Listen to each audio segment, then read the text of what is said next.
ፈጣን መረጃዎች፣ ሚዛናዊ ትንታኔዎችና እውነታን የያዙ ጥልቅ ታሪኮች ከሀገር ውስጥ እስከ ዓለም አቀፍ ጂኦፖለቲካ፣ ከስነ ልቦና ሚስጥራት እስከ ታሪካዊ ክስተቶች ድረስ ዓለምን በአጭርና በፈጣን ጊዜ የሚያስገነዝበውት የፈጠነ ሚዲያ ነው። ሰላም ጤና ይስጥልል። የዕለቱን መረጃዎች ይዘንላችሁ ቀርበናል። አብራችሁን ቆዩ።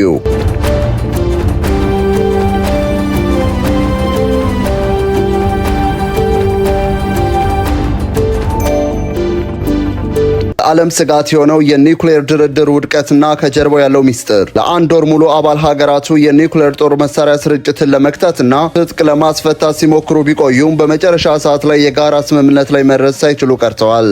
የኮንፈረንሱ ፕሬዝዳንት የቪየትናሙ ዲፕሎማት ዶሁንግ ቪየት ለጋዜጠኞች በሰጡት መግለጫ ጉባኤው ስምምነት ላይ ለመድረስ የሚያስችል ሁኔታ ላይ እንዳልሆነ በተስፋ መቁረጥ ስሜት ገልጸዋል። ይህ ስምምነት የኒውክሌር ጦር መሳሪያዎች እንዳይስፋፋ የሚከለክል ስምምነት በመባል የሚታወቅ ሲሆን በየ5 ዓመቱ የሚገመገም ታሪካዊ ሰነድ ነው። ይሁን እንጂ አሁን ላይ በዓለም አቀፍ ደረጃ ያለ አለመተማመን ስምምነቱን ገደል ውስጥ ከቶታል ማለት ይቻላል። ፍንጮች እንደሚያሳዩት ከዋና ዋናዎቹ የውዝግብ ነጥቦች አንዱ የቴህራን የኒውክሌር መርሃ ግብር ነው። በፈረንሳይ ዜና ወኪል እጅ የገባው የጉባኤው ረቂቅ ሰነድ እንደሚያመለክተው ቴህራን የኒውክሌር ጦር መሳሪያ የሌላትና ወደፊትም በፍጹም ማበልጸግ የሌለባት ሀገር መሆን አለባት የሚል ጠንካራ አንቀጽ ሰፍሮ ነበር። ይህ ጉዳይ በምዕራባውያንና በኢራን እንዲሁም በሩሲያ መካከል ከፍተኛ ዲፕሎማሲ ፍጥጫን ፈጥሯል። ኢራን በበኩሏ የኒውክሌር ፕሮግራሜ ለሰላማዊ ዓላማ ነው ስትል ብትከራከርም ዓለም አቀፉ ማህበረሰብ ግን ስጋቱን ሊቀንስ አልቻለም። ይህ የጥቅም መጋጨት ነው እንግዲህ ጉባኤውን ያለምንም ስምምነት እንዲበተን ያደረገው።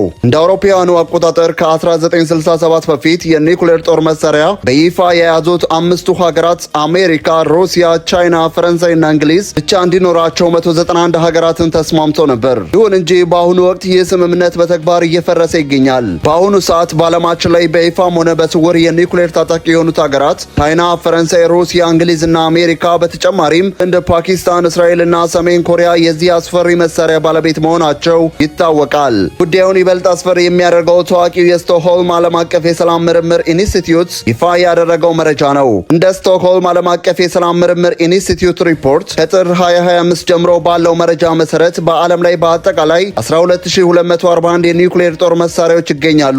ከዚህ አስደንጋጭ ቁጥር ውስጥ ደግሞ 90 በመቶ የሚሆነው የተያዘው በሁለቱ ልዕለ ሀያላን ሀገራት ማለትም በአሜሪካና በሩሲያ እጅ ነው። የዓለም አቀፉ የጂኦፖለቲካ ፍጥጫና የኒውክሌር ስጋት ዓለምን በዚህ መልኩ ውጥረት ውስጥ የከተተ ሲሆን በሀገራችን በኢትዮጵያም ቀጣይ የፖለቲካ ጉዞ ላይ ትልቅ ጥላ ሊያሳድር የሚችል ሌላ አሳሳቢ የፖለቲካ መረጃ ወጥቷል። የጎጎት ፓርቲ መሸማቀቅና የአስቸኳይ ጊዜ ዛቻ ከጀርባው ያለው እውነታ።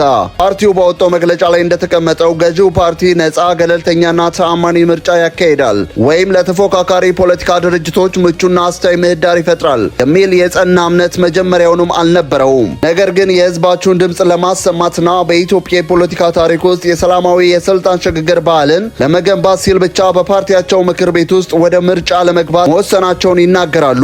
በዚህም መሰረት 21 የህዝብ ተወካዮች ምክር ቤት እጩዎችን ጨምሮ በአጠቃላይ 82 እጩዎችን በ4 ክልሎች በማሰለፍ በምርጫው በንቃት እየተሳተፉ ይገኛሉ።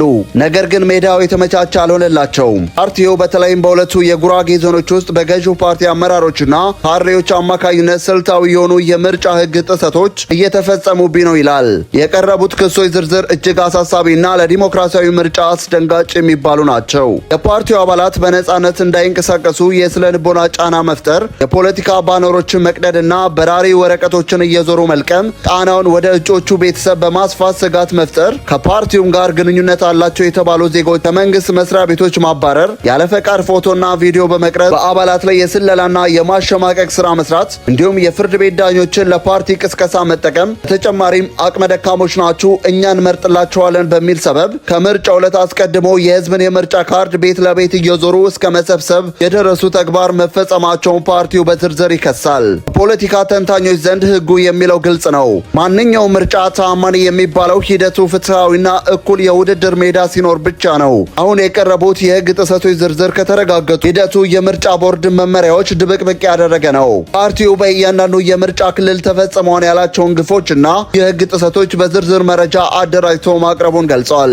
አቋማቸው ግን የመጨረሻና ጠንካራ ነው። የተፈጸሙ ያሉ ህገወጥ የማሰናከን ስራዎችና ስርዓት አልበኝነትን በአስቸኳይ ታርመው እልባት ካልተሰጣቸው ራሳቸውን ከሀገራዊ ምርጫ ለማግለል እንደሚገደዱ በይፋ አስጠንቅቀዋል።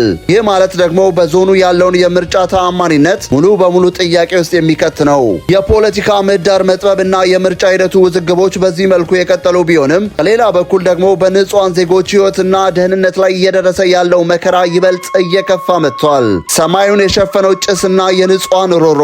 በወረጃ አርሶ ወረዳ ምን እየተካሄደ ነው? መረጃዎች እንደሚያመለክቱት ጥቃቱ የተፈጸመው በኦሮሚያ ክልል ሰሜን ሸዋ ዞን ወረጃ አርሶ ወረዳ በተለይም ሸንኮራ በተባለ ቀበሌ ውስጥ ነው።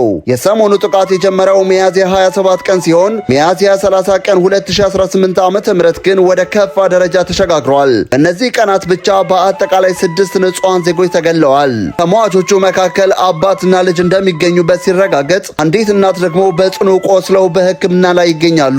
የጉዳቱ ስፋት በሰው ሕይወት ላይ ብቻ አላበቃም። የዓይን እማኞች እንደሚሉት በሸንኮራ ቀበሌ ውስጥ አንድ የቀረ ሳር ቤት የለም። ከ40 እስከ 50 የሚሆኑ የንጹሃን መኖሪያ ቤቶች ሙሉ በሙሉ በእሳት እንዲጋዩ ተደርገዋል። የቤቶቹ መቃጠል የፈጠረው ጭስ በሰማይ ላይ ሲጎንን እንደነበረ ነዋሪዎች በከፍተኛ ሐዘን ገልጸዋል። ከዚህ በተጨማሪም ከ100 ኩንታል በላይ እህል ወድሟል። 150 የንብ ቀፎች ተቃጥለዋል። እንዲሁም ከ150 በላይ የቀንድ ከብቶች በታጣቂዎች ተዘርፈው ተወስደዋል።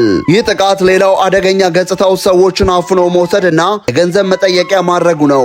ሰሞኑ ጥቃት ቁጥራቸው በውል ያልታወቁ ሰዎች አፍነው የተወሰዱ ሲሆን 3 ሕፃናትን የያዙ እናቶችም አብረው ተለጉሞ ነበር። እነዚህ ታጋቾች በኋላ ላይ እስከ 1 ሚሊዮን ብር የሚደርስ ቤዛ ማስለቀቂያ ከፍሎላቸው እንደተለቀቁ ተረጋግጧል። ነዋሪዎች እንደሚናገሩት ይህ መከራ ዛሬ የተጀመረ አይደለም። 5 ዓመታት ሙሉ ያስቆጠረ መዋቅራዊ ስቃይ እንጂ 5 ዓመት በፊት በዚሁ ቀበሌ 17 ሰዎች በአንድ ጊዜ ተገለው ከዚያ በኋላ ታጣቂዎቹ በየጊዜው እየመጡ 2 እና 3 ሰው እየገደሉ ሙሉ ቀበሌውን እንዲፈናቀል አድርገውታል። አሁን ወቅት ከ15 ቀበሌዎች በላይ ሙሉ በሙሉ ተፈናቅለው ህዝቡ በረሃብና በችግር ላይ ይገኛል። የቀሩትም ነዋሪዎች ሕይወታቸውን ለማዳን ወደ ጎሃ ጽዮን ከተማ ተሰደው ይገኛሉ። ይህንን ዘግናኝ ጥቃት የሚፈጽሙት የኦሮሞ ነጻነት ሰራዊት በመንግስት ስያሜ ሸኔ የተባሉ ታጣቂ ቡድን አባላት መሆናቸው ነዋሪዎች በግልጽ ይናገራሉ። እዚህ ላይ የሚነሳው ትልቁ የፖለቲካና የጸጥታ ጥያቄ የመንግስት መዋቅር የት አለ የሚለው ነው። ነዋሪዎች እንደሚሉት የወረዳውም ሆነ የዞኑ የጸጥታ አካላት ስላለው ስቃይ ሙሉ መረጃ አላቸው። ነገር ግን የተሰጠው ብቸኛ ምላሽ ህብረተሰቡ ተደራጅቶ ራሱን ይከላከል የሚል እንደነበር ነዋሪዎች በምሬት ይናገራሉ።